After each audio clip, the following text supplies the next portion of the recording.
به نام خداوند بخشنده مهربان، سمینار بعدی بازار مسکن رو توی سال 1403 پس از حدوداً 4 ماه تأخیر شروع میکنیم. آمار و اطلاعات بازار مسکن از برج 2 به این سمت منتشر نشد و تأخیر خیلی زیادی توی ارسال این اطلاعات به سایت های بانک مرکزی، به بانک اطلاعاتی مرکز آمار طول کشید بیاد و این باعث شد که ما با استفاده از آمار و اطلاعاتی که با شما صحبت میکنیم و چون تأخیر داشت انتشار این اطلاعات، موجب شد که برنامه‌ریزی ما هم به هم بریزه. برنامه‌ریزی ما هر ابتدای هر فصل دوست داریم که فصل گذشته رو بیایم با هم دیگه بررسی کنیم چی گذشت. توی هفته‌های اخیر اطلاعات بهار 1403 منتشر شد و توی این سمینار رو مورد بررسی قرار میدیم. 7 مورد توی این سمینار قرار درباره‌اش صحبت بشه.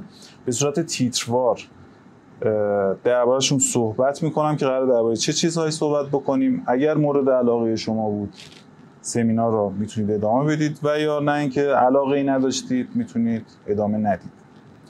اولین چیزی که مورد بررسی قرار میدیم آمار معاملات مسکن استان تهرانه که به کل کشور مربوطه و نشون میده که شرایط بازار چجوریه، چه شرایطی داره. مورد دومی که بررسی میکنیم توی این سمینار بازار اجاره بها و قیمت‌ها توی بازار اجاره است. برای کسی که فعال توی بازار مسکن، بازار اجاره خیلی اهمیت داره چون یه بخش عظیمی از بخش مسکنه که اشخاصی که میان سرمایه گذاری میکنن پول میکشن ازش بیرون. یکی از اصلی ترین فضاها و جاها و معاملاتیه که یک کسی که 10 تا خونه داره اجاره میده که اجاره بگیره که توی دوباره ادامه بده، یه ملک دیگه بخره و پرنقشتر باشه توی بازار.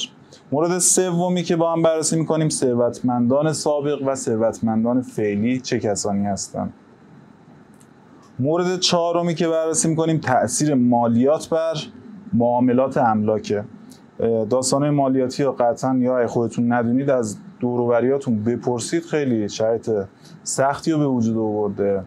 چرا؟ چون قبلا ما نظم نداشتیم، الان وارد یه نظمی شدیم که نه خود کسی که مالیات داره میگیره نمیدونه داره چی کار داره میکنه، نه کسی که مالیات میده. یه سیستم مالیاتی راه انداختیم، همینجوری داریم میریم جلو، ایرادای کار داره در میاد، ایرادای کار رو میگیرن و چالش های دیگه‌ای که داره. حالا این داستان معاملات چه تأثیری روی بازار مسکن داره؟ مورد پنجم 2 تا استراتژی که فعال فعلی بازار مسکن باید یک گوشه چشمی به اونا داشته باشه، به اون موضوعات حداقل فکر بکنه. مورد ششم از دست رفتن توانایی مسکن توی اهرم بودن توی بیزینس های دیگه است که حالت اهرم بودن خودش از دست داده. حالا اهرم چیه؟ توی سمینار بیشتر دربارش صحبت میکنیم. و مورد هفتم و مورد آخر انتخابات ایران و انتخاب آقای پزشکیان و تأثیری که میتونه توی بازار مسکن داشته باشه رو با هم دیگه بررسی میکنیم.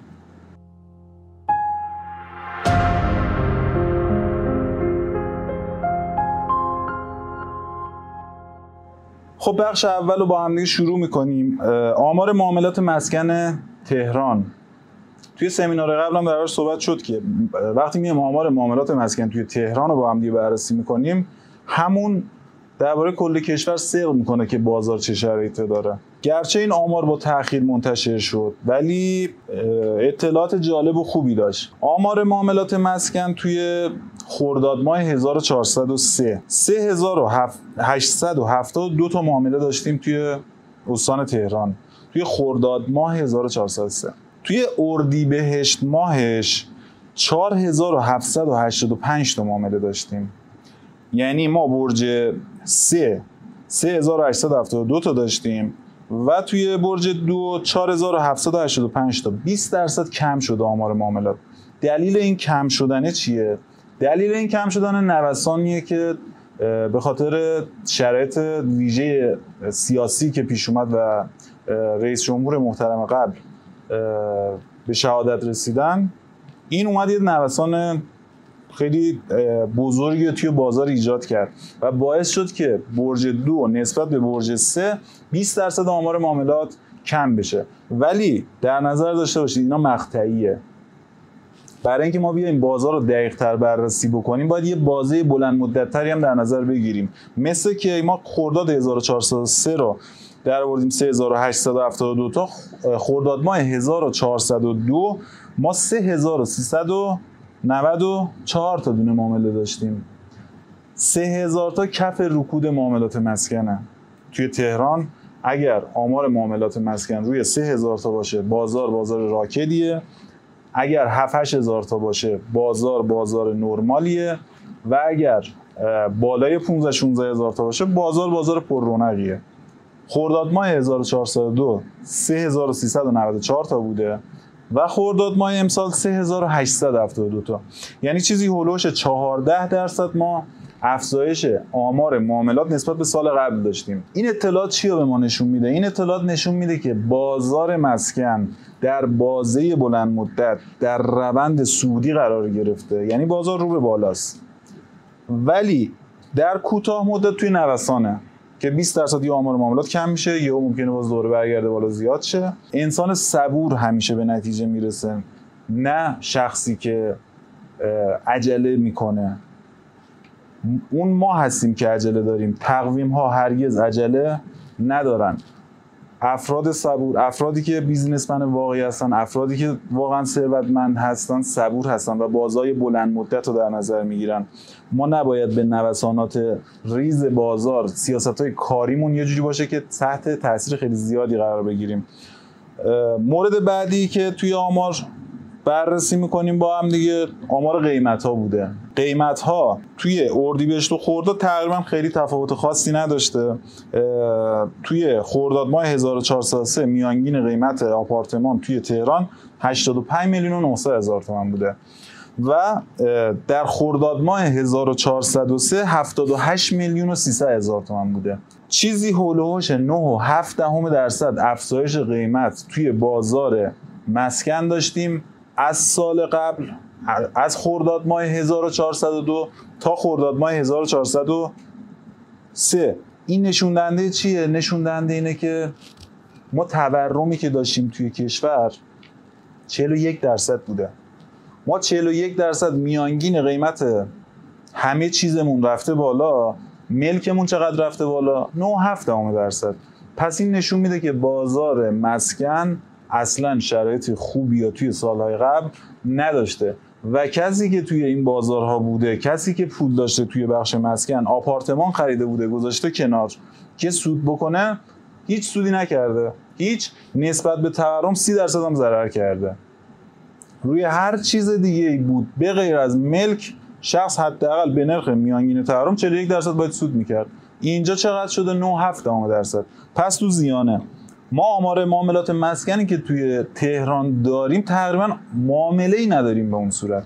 ما 3872 تا توی خرداد ماه معامله داشتیم، چیزی هولوش حداقل 3-4 هزار تا 5 هزار تا مرگ و میر داریم توی تهران که اینا همشون میان به یه انتقال سند میاد منجر میشه، ورثه‌ای که دارن اینا هم توی آمار جزء معاملات میاد. ما 2-3 هزار تا بیایم اینطوری معامله در نظر بگیریم که 2-3 هزار تاشون حتی یه ملکی چیزی داشتن برای انتقال. ما شاید کمتر از حتی 1000 تا معامله توی ماه داشته باشیم توی تهران، حتی شاید کمتر از 500 تا معامله توی تهران. توی شهری که 2-3 میلیون مسکن وجود داره، این آمار معاملات یعنی کاملا استوپ کامل معاملات، استوپ کامل این بازار و نشون دهنده عمق رکود این بازاره. بخش دوم صحبت رو شروع میکنیم با اجاره بها. اجاره بها، میانگین اجاره ها توی سال 1402 به 1403 هولوش 47% ما افزایش قیمت داشتیم توی میانگین قیمت اجاره توی تهران. مسکنمون چقدر رشد داشت؟ 9.7%. تورممون چقدر بود؟ 41%. پس اینو در نظر بگیرید. اجارمون تقریبا چیزی نزدیک به همون تورم اومده رشد داشته. یعنی کسی که مسکن داشته اومده به مستاجر داده، توی سال جدید چیزی هولوش همون تورم گیرش اومده. ولی کسی که مسکن داشته، سرمایه‌گذاری کرده، گذاشته کنار، همینجوری مونده، 9.7% به سرمایه‌اش اضافه شده و ضرر کرده توی این بازار. یه چیز کامل و مشخص توی بازار فعلی مسکن وجود داره، توی اقتصاد وجود داره. اقتصاد در حال فریاد زدنه که ایها الناس، اجاره کردن بهتر از خریدنه. اگر میخوای یه جا رو پولش هم داری، میخوای بری بخری، نخر، اجاره کنی به صرفه تره. به چه دلیل؟ به دلیل اینکه رشد قیمت‌ها توی سالهای اخیر انقدر زیاد بوده که از توان اشخاص خارج شده بیان خونه بخرن و به همین دلیله که ما 9.7% فقط رشد داشتیم توی قیمت مسکن. چرا 47% توی اجاره رشد داشتیم؟ به دلیل اینکه عقب موندگی داره اجاره عقب موندگی داره و شاید همین الان شما تصور کنید که خب همین اجاره هم خارج از توان خیلی هست. بله، ما نسبت به توان مردم الان داریم مقایسه رو انجام نمیدیم. ما این مقایسه رو در حال حاضر بر اساس خرید و فروش مسکن و اجاره مسکن داریم انجام میدیم. چون قیمت ها توی خرید و فروش خارج از توان اشخاص شده، مجبورن بیان برای اینکه سرپناه داشته باشن اجاره بکنن و اجاره بهتر از خریده.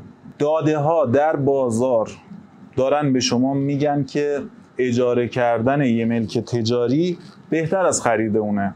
اینو موردی با هم دیگه دربارش یه مورد رو بررسی میکنیم. ما یه ملکی داریم توی همین قم، 20 میلیارد تقریبا اجاره پول خرید این واحده. پول خرید این واحد 20 میلیارد تومنه. اجاره ای که همین الان این شخصی که این ملکا داره از مستاجرش داره میگیره 35 میلیون تومنه. تبدیل شده رهن و اجارهش میشه 35 میلیون تومان تو ماه. شما اگر 20 میلیارد رو توی بانک بذاری، در کمترین حالت ممکن شما 50 میلیون از بانک پول میگیری به عنوان سود. 35 میلیون رو با 50 میلیون بیایم بررسی کنیم میشه 70% فرق. پس کسی که 20 میلیارد تجاری داره اگر پولشو بذاره بانک سود بیشتری دستش میاد. مورد بعد، این تازه بانکه، اگر همین پولا 20 میلیارد رو بیاره توی بازار کمتر از 100 میلیون دستش نمیگیره. بازار به شما بالای 100 میلیون الان پول میده بابت 20 میلیارد پولی که داری و حتی بیشتر. این دیگه خیلی عدد خیلی بزرگتری شد نسبت به اون هول و هوش 200% بیشتر. این عدد و رقمات چیا داره نشون میده؟ که من وقتی یه ملکی رو دارم 20 میلیارد پول این تجاریمه ولی اینقدر پول کم دارم بهم میدن. دو تا چیزا این داده داره به شما نشون میده. مورد اول که قیمت اجارت این نیست، اجارت باید بره بالاتر. مورد دومی که داره نشون میده قیمت ملکت این نیست، 20 میلیارد نمیارزه.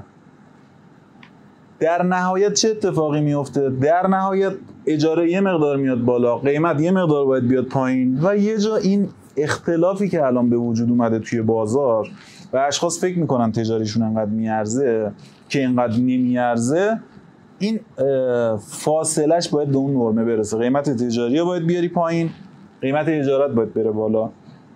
مورد بعدی که توی بخش اجاره بررسی میکنیم، چه چیزهایی باعث میشه قیمت اجاره توی کشور ما در حال حاضر پایین نیاد؟ 4 تا دلیل عمده داره. اولیش مستاجرهایی که قبلا مستاجر بودن، خونه نداشتن، در حال حاضر با توجه به این قیمت‌ها، با توجه به این قدرت خرید، الان هم نمیتونن خونه بخرن. پس تقاضای قبلی که شما تو بازار داشتید تقریبا همون تقاضای سر جاش هست. مورد دوم، قبلا جوانایی مثل ما که میخواستن حالا ازدواج بکنن، یه مقدار پول از این قرض بگیر، یه مقدار از اون قرض بگیر، یه وامیا بردار، یه مقدار تو عروسی جمع بکن، یه خونه میتونستن بخرن. الان اصلا پولی کسی نداره که شما ازش قرض بگیرید که بخواید خونه بگیرید. زوجهای جوان در حال حاضر سمت تقاضای اجاره رو بردن بالا. اکثرا دیگه دارن میان خونه اجاره میکنن که بتونن زندگی خودشون رو شروع بکنن و این دومین عاملیه که تقاضا توی بازار اجاره برده بالا و قیمت‌ها رو صعودی میکنه. مورد سوم، افرادی که بدهکارن. کسی که بدهکار، شرایط مالی خوبی رو نداشته، به مشکلاتی خورده، اولین کاری که میاد انجام میده، حالا قبل اینکه حالا بخواد طلای زن و بچه و ماشین و این چیزا رو بیاد بفروشه، از این اون قرض بگیره، در نهایت به این نتیجه میرسه که بیام خونه‌مو بفروشم، بدهیامو بدم. خونه‌شو میاد میفروشه که بدهیشو بده. بعدش چیکار باید بکنه؟ کجا باید زندگی کنه؟ میاد خونه اجاره میکنه. با توجه به شرایط فعلی بازار که توی رکود کامل هستیم که این موارد زیاد شده، این هم یه بخشی از تقاضای بازار میاد میبره بالا. و مورد بعد، با توجه به مشکلاتی که توی کشورمون وجود داره، این تغییرات فرهنگی که داره انجام میشه، بازار راکدی که تورمی که همه چی رو نابود کرده، ارتباطات رو از بین برده، پول قرض دادن رو از بین برده، کسی به کسی دیگه پول قرض نمیده چون میگه پولم از ارزش میفته، تو مشکلات متعددی که وجود داره، طلاق ها هم افزایش پیدا کرده. سابقا ما برای اینکه دو تا زوج با هم زندگی کنن یه خونه نیاز بود. الان با توجه به اینکه آمار طلاق هم روندش رو به بالاست و رو به رشده، وقتی این دو نفر از هم جدا میشن دو تا تقاضا میشه. اگر مستاجر بودن از قبل، طبیعتا وقتی جدا میشن یه اجاره دیگه میاد اضافه میشه. حالا یه عدهشون برمیگردن همون خونه پدر یا میان مثلا چند نفر خونه میگیرن، با اینا کار ندارم. در کل این عاملیه که خودش تأثیر میذاره روی بازار اجاره و میاد 47% میکنه میانگین رشد قیمت بازار اجاره رو. مورد سومی که با هم بررسی میکنیم، ثروتمندان سابق و ثروتمندان فعلی هستند. ما یه ثروتمند سابقی داریم که حدوداً 70% واحدهای مسکونی، واحدهای تجاری، ویلاهای شمال، زمینهای بزرگ مال ایناست. این ثروتمندان سابق بر اساس متدهایی که قبلا بلد بودن و میشد پول در بیارن، پول در می آوردن، خوبم پول در می آوردن. اما اون فرمولای قبلیشون الان جواب نمیده. چی کار میکنن الان اینا؟ الان این اشخاص با توجه به اینکه پول بلد نیستن در بیارن، از قبلا پول زیاد داشتن، بدهی هم ندارن به کسی، یه مبلغی رو گذاشتن بانک، سودشو دارن میگیرن، یه سری ملک هم که سر جاش هست، حالا یا اجاره دادن اجارهشو میگیرن یا خوابوندن مونده. و این اشخاص این سرمایه سنگینی که میتونه بیاد تقاضا ایجاد بکنه، میتونه یه تأثیری بذاره توی بازارهای مختلف، چون بلد نیستن، چون باخت دادن، چون آزمون و خطا کردن، دیدن ای پولشون سوخت شده، اون چیزی که تو ذهنشون بود برآورد می‌کردن در نیومده، دیگه نمیان تو بازار.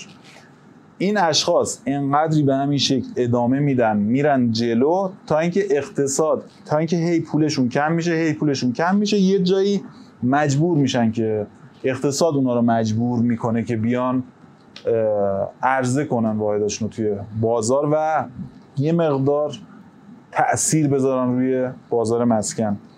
و ما یه طبقه یک یا یه ثروتمندان جدید داریم. این ثروتمندان جدید کیان؟ ثروتمندان جدید کسانی هستن که همین الان دارن پول در میارن، شدید هم دارن پول در میارن. توی همین بازار راکدی که خیلی شاید تصور کنم مگه میشه پول در آورده، الان اینا شدید دارن پول در میارن، پول خوبی هم در میارن. عموما این افراد 3 دسته کار دارن انجام میدن که پول زیادی در میارن. اولین موردش اینه که این افراد روی بخشی که ما کشورمون مزیت نسبی داره روش دارن کار میکنن. مثل چی؟ مثل انرژی، مثل نفت، مثل پتروشیمی. و دسته دوم افرادی هستن که رانت دارن، از یه رانت دولتی، از یه رانت شبه دولتی یا از هر رانت دیگه‌ای دارن استفاده میکنن و از این طریق دارن پول در میارن. یه امتیاز خاصی ها دارن که فقط به اینا میدن.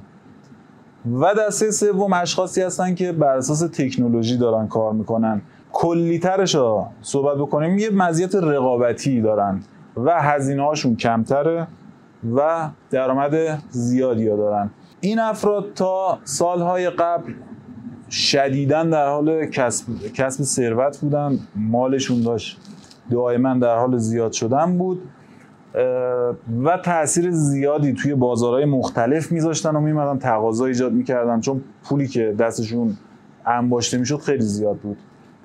اما امروز دیگه این اشخاص این ویژگی ها رو ندارن. چه مشکلاتی الان براشون به وجود اومده؟ الان قدرت خرید مردم چون اومده پایین، توی بازار اینا یه مقدار تاثیر گذاشته.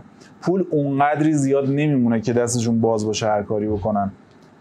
بحث دوم بحث هم مالیات هاست که دربارش صحبت کردیم. یه بخش عمده ای از این پولی که داره میاد و با توجه به اینکه تک تک تراکنش‌ها داره بررسی میشه باید مالیاتش رو بدن. پولی به اون صورت نمیمونه. یه بخش عمده ایشو باید بزنم بره. و بخش سوم داستان FATF و پولشویی که به وجود اومده باعث شده که یه مقدار دستشون بسته تر باشه توی کارهایی که دارن میکنن و این بسته شدن دست باعث میشه که سودشون بیاد پایین و نتونن به راحتی هر کاری که سابقا انجام میدادن و ادامه بدن. و این موضوع اصلا ما فرض میکنیم اصلا همه اینام نباشه. بازار مسکنی که کمتر از 10% رشد داشته، شخصی پول مازادی هم داره، تورم شما 41%، بازار مسکنی که 9.7% رشد قیمت داشته، چرا این شخص باید بیاد توی بازار مسکن بیاد خرید انجام بده؟ نمیکنه این کارو. پس اینا ورود نمیکنن به بازار مسکن. به همین دلیل تقاضاها توی بازار مسکن میاد این آمار معاملات رو رقم میزنه که تقریبا معامله‌ای وجود نداره به اون شکل.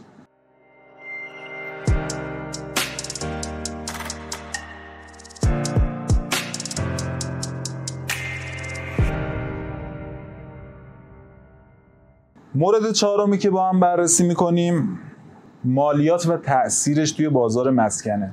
در گذشته چون ما تک تک تراکنش‌هامون بررسی نمیشد، فرارای مالیاتی تا دلتون بخواد زیاد بود و هیچ سازوکار مشخصی هم نداشت و دولت درصدهای مالیاتی رو بسیار بالا تعیین میکرد. چرا؟ چون میگفت من که نمیتونم بگیرم، حالا بذار مثلا درصدش بالا باشه، هرچند بیشتر تونستم بگیرم، اونام که فرار مالیاتیشون رو دارن. و اشخاص خیلی خیلی خیلی به ندرت پیش می اومد که بخوان یه مالیاتی یا بخوان به دولت پرداخت بکنن یا سودشون رو انقدر کم نشون میدادن و از هیچ جا نمیشد شفاف نبود مشخص بشه واقعا آیا این سود بوده یا نبوده.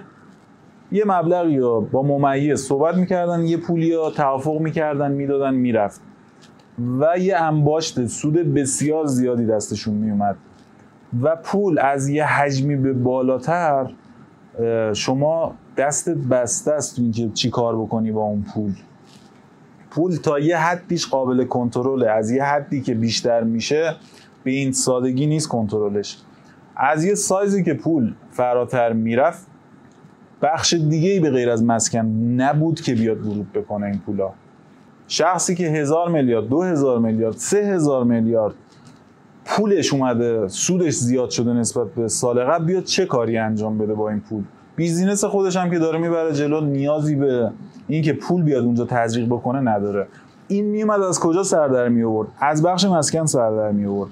اما الان چطور؟ الان تک تک تراکنش‌ها داره بررسی میشه، مالیات‌های سنگین و شدیدی داره گرفته میشه از اشخاص. دیگه سودی نمیمونه که مازادی بمونه که بیارن تو بخش مسکن.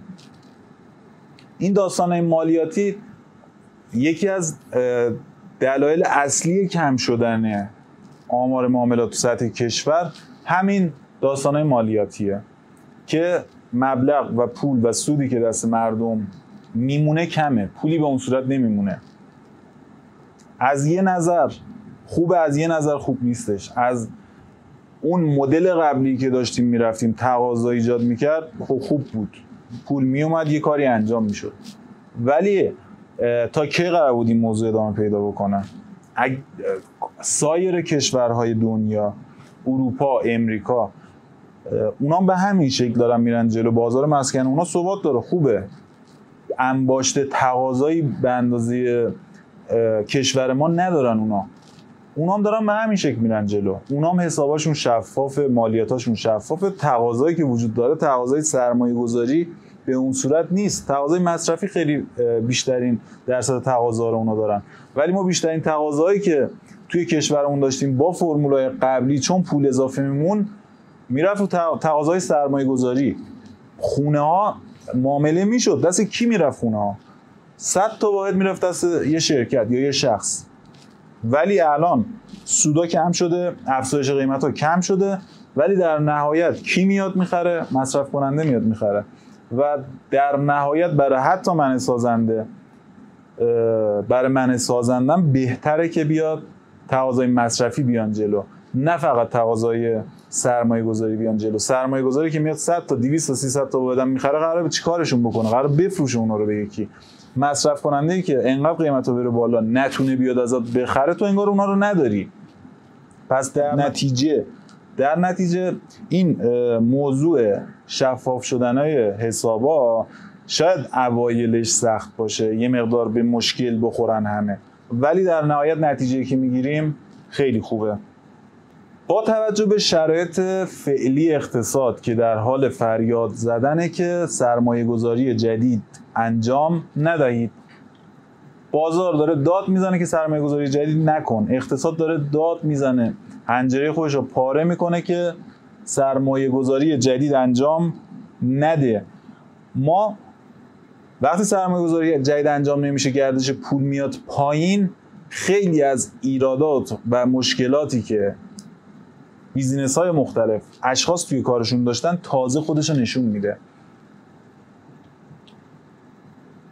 یکی از استراتژی‌های اصلی که شما توی بازار فعلی مسکن باید داشته باشید اینه که اگر در مشکلی هستید، نگید که من پارسال آپارتمانمو این قیمت می‌خریدن، الان این قیمت نمیدم. پارسال 100 تومن ازم می‌خریدن، الان چرا من بیام اینو 80 تومن بدم؟ اگر تو ندی یکی دیگه میاد 80 تومن میده و تو میمونی و مشکلت. اصطلاحاً توی سازنده هست بعضی برهه های زمانی توی بعضی از پروژه‌هایی که داریم میسازیم، یکی دو تا واحد میگن شهید کن بره. شهید کن بره که بیزینست سر پا بمونه. شهید کن بره که بتونی این پروژه رو تمام بکنی. بعضی از اشخاص انقدر خودشون رو تحت فشار قرار میدن این آپارتمان‌ها رو یکی دو تا سه تاشو قیمتش یه مقدار متعادل‌تر نمی‌کنن که مصرف کننده بیاد بخره، خودشون میمونن و مشکلاتشون که انباشته میشه 3 ماه دیگه مجبور میشن 70 تومن بیان اینو بدن، یا این بدهی که به بازار داشتن عددش میره بالا و مشکلات بیشتری به وجود میاره. اگه قبلا میومد مثلا این واحدش 80 تومن مشتری داشت میداد میرفت، خیلی مشکلاتش کمتر بود به مراتب تا الانی که 70 تومن مجبور شده بده. پس یکی از استراتژی اصلی اینه که ما گردش نقدینگی رو در حال حاضر باید ببریم بالا. گردش نقدینگی هم در حال حاضر فقط با کم کردن قیمت توی بعضی از واحدایی که مشکل داریم باید تامین نقدینگی داشته باشیم، به اون میزان قیمت‌ها رو تعدیل کنید و سرعت گردش نقدینگی رو ببرید بالا. استراتژی دومی که ما توی بازار فعلی باید اونو در نظر داشته باشیم، یکی از استراتژی های دیگه که ما توی بازار مسکن در شرایط فعلی باید به اون پایبند باشیم اینه که کاری که ما انجام ندادیم هرگز ما رو توی مشکل نمیندازه، بلکه چیزی ما رو توی مشکل میندازه که ما اون کار رو انجام داده باشیم. فردوسی پور یادم یه ویدیو داشتم ازش میدیدم، میگفتش که حرف نزده رو همیشه میشه زد، ولی حرفی که زدی رو دیگه نمیشه نزد. پروژه‌ای که شروع نکردی و بعدن میشه شروع کرد، ولی پروژه‌ای که شروع کردی و دیگه باید ادامه بدی، باید بری جلو، وگرنه قرارداد نوشتی به مشکل میخوری، به چالش میخوری، به دردسر میخوری، به بدهی میخوری. وقتی اقتصاد داره فریاد میزنه که سرمایه گذاری جدید نکن، پروژه جدیدی شروع نکن. چند ماه بذار عقب، 1 سال بذار عقب، 6 ماه بذار عقب، بیکار بمون، خونه بیکار بمون، هیچ کاری انجام نده. سخته، بله سخته. اگه سرمایه‌شو داری، توان بدهیشو داری، توان اینو داری که بتونی مدیریت بکنی، انجام بده. عجیبه دوست داری بدی ولی بیکار نباشی، انجام بده. ولی در غیر این صورت پروژه جدید و تا دلتون بخواد توی بازار فعلی، حداقل توی شرکتی که ما فعال هستیم توش، دائما هر روز پیشنهادهای مختلفی برای پروژه مختلف داره میاد و واقعا کلا هر چی میاد ما میگیم نه نه نه نه، ما انجام نمیدیم. و تک پروژه هایی که سابقا داشتیم اون کارا رو داریم میبریم جلو. و شما هم همینطور پروژه های خیلی سخت گیر باشید نسبت به گذشته توی شروع یه پروژه. مورد ششمی که با هم دیگه بررسی میکنیم، مسکن توانایی خودش رو توی اهرم بودن برای بیزینس های مختلف از دست داده. یعنی چی؟ یعنی گذشته شما هر بیزینس و کسب و کاری داشتید، یه پول مازادی میومد دستتون، اولین کاری که میکردید این بود که میومد یه خونه یا میخرید کنار میذاشت، یا آپارتمان یا میخرید کنار میذاشت، حالا یا به دست مستاجر میداد یا توی بازاری که به مشکل میخورد شخص میومد اینو میفروخت، میزد به اون زخمش، اینو اهرمش میکرد که مشکلش رو حل بکنه. اما توی بازار فعلی بجز واحدها آپارتمان‌های کوچک متراژی که شرایط خیلی خوبی دارن، یا واحدهای تجاری که توی نقاط بسیار پر رفت آمدن، خیلی مرغوبن، سایر املاک و سایر آپارتمان‌ها، سایر زمین‌ها به عنوان اهرم برای بیزینس‌های مختلف دیگه کاربرد نداره. شخص اگه پس فردا به مشکل خورد نمیتونه خونه‌شو بفروشه بیاد بزنه به این زخمش. یه اصطلاحی وجود داره، همسری که توی مشکلات کنارت نباشه کلن اصلا نباشه بهتره. مالی، ثروتی که توی مشکلاتت نتونه مشکلاتت رو حل بکنه اصلا نباشه بهتره، نداشته باشی بهتره. شما مالو میذاری کنار، شما همسر میگیری برای خود که تو مشکلات کنارت باشه، فقط قرار نیستش که توی خوشی‌ها باشه. خونه ای که توی مشکل نتونید بفروشید به عنوان اهرم الان نمیتونید استفاده بکنید. خونه اهرم بودن خودش توی بیزینس های مختلف در حال حاضر از دست داده. بازار اگر معاملاتش بره بالا، دوباره خونه این توانایی اهرم بودنش رو مثل سابق به دست بیاره. بله در حال حاضر کسی پول مازادی داره اگر بیاره توی بخش مسکن هر ملکی رو بخواد بخره، پس فردا فروشش به این راحتی نیست. و اگر شخص خدای نکرده به مشکل بخوره بخواد بفروشه، خیلی کارش سخته و حتی شاید باعث بشه 30-40% ضرر بکنه، باز ضرر بخواد این آپارتمانی که خریده بود کنار گذاشته بود و بخواد بفروشه. چیزی که الان پس خب اوکی، ملکا که ما نمیتونیم روش حساب بکنیم برای اهرم بیزینس خودمون، در حال حاضر اهرم چه کار بکنیم؟ چه چیزی را به عنوان اهرم بیایم انتخاب بکنیم؟ توی بازار فعلی، توی بازارهای راکت همیشه طلا بهترین اهرم بوده برای بیزینس‌های مختلف که توی مشکل اگر افتادن توی 1 ساعت طلا نقده و پولش میاد به حسابتون و افت قیمتی هم معمولا نداره که رشد قیمت داره توی بازارهای راکت. پس بنابراین طلا رو در نظر داشته باشید. طلا هم که میدونید مثل سابق نیستش دیگه به این راحتی بتونید برید بخرید در ابعاد بزرگ. طلا دیگه معاملاتش در حال حذف شدنه و به این سادگی شما نمیتونید طلا بخرید. کسی که میخواد طلا بخره باید بره از بازار بورس و با معاملات شفاف بره همونجا طلای خودش رو بخره، هر موقع هم خواست بفروشه همونجا بفروشه. پس طلا رو هم در نظر داشته باشید به عنوان اهرم‌های بیزینس خودتون. و مورد هفتمی که با هم بررسی میکنیم، انتخابات ایران و انتخاب آقای پزشکیان چه تأثیری توی بازار مسکن داشته. توی ویدیوی بعدی سعی میکنیم درباره انتخابات آمریکا، چون توی مهر و آبان برگزار میشه، اون موقع رئیس جمهور بعدی امریکا مشخص میشه. توی سمینار بعدی درباره انتخابات آمریکا هم صحبت خواهیم کرد. در حال حاضر که انتخابات ایران انجام شده، اگه بگیم چه تأثیری خواهد گذاشت که آقای پزشکیان اومده، تقریبا میتونم بهتون بگم هیچ تأثیری نخواهد گذاشت. اصلا منتظر معجزه و اتفاق عجیب و غریب توی بازار، چه توی بازار مسکن چه توی هر بازار دیگه‌ای نداشته باشید. حتی اگر ترامپ یا هریس یا هر کس دیگه بیاد رئیس جمهور آمریکا بشه، پس فردا با مسعود پزشکیان بالای برج میلاد بخوان غذا بخورن، با همدیگه از آسانسور بیان پایین سلفی بگیرن با همدیگه، قرار نیست مشکلات زیرساختی که ما توی کشور داریم به این زودی‌ها حل بشه.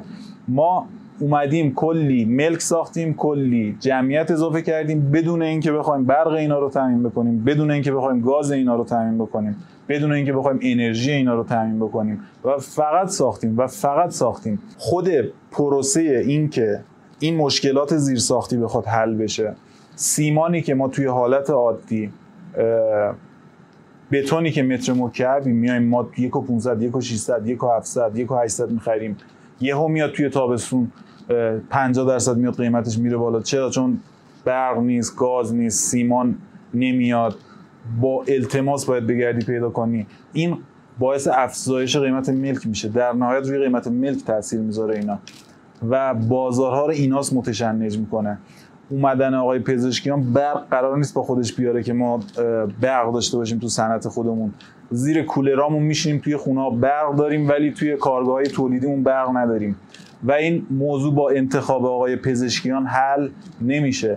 تنها چیزی که این موضوع رو میتونه یه روند مثبتی بده که امیدوار باشیم طی سالهای آینده حداقل این مشکلات کمتر میشه و فقط افزایش سرمایه گذاریه. افزایش سرمایه گذاری به چه شکله؟ دو تا مدل ما افزایش سرمایه گذاری توی بخش‌های مختلف انرژی، برق، آب، گاز داریم. یا منابع داخلی میای به بانک مرکزی میگی میاد تامین میکنه اینا، که این میاد خودش باعث تورم میشه و خودش این تا مشکل دیگه به وجود میاره. پس چیزی به عنوان تامین این منابع از داخل معنی نداره. انجام بدنم اینقدر تورم به وجود میاد که خودش مشکلات 10 تا مشکل دیگه به وجود میاره. تنها راهش اینه که سرمایه گذاری خارجی بیاد تو کشور انجام بشه. ما نیاز به شدت زیادی به بیش از 100 میلیارد دلار در سال به سرمایه گذاری خارجی توی کشورمون داریم که بتونه گوشه‌ای از مشکلات حاضر اقتصاد کشورمون رو حل بکنه. پس من فعال بازار مسکن، من شخص عادی که دارم زندگیمو دارم میکنم، با اومدن مسعود پزشکیان، جلیلی، خاتمی، هر کس دیگه‌ای اصلا منتظر این موضوع نباشید اتفاقی بیفته. تنها چیزی که به عنوان مسکن در حال حاضر میتونه عمل بکنه، یه مقدار اوضاع رو بهبود بده، فقط سرمایه گذاری خارجی توی کشور. بجز این هر کس هر حرفی بزنه داره شعار میده. بجز این همه حرفا شعاره. امیدوارم که استفاده کرده باشید از این اطلاعات و امیدوارم براتون مفید باشه. ان شاءالله تا 3 ماه آینده دوباره مجدد در خدمتتون هستیم.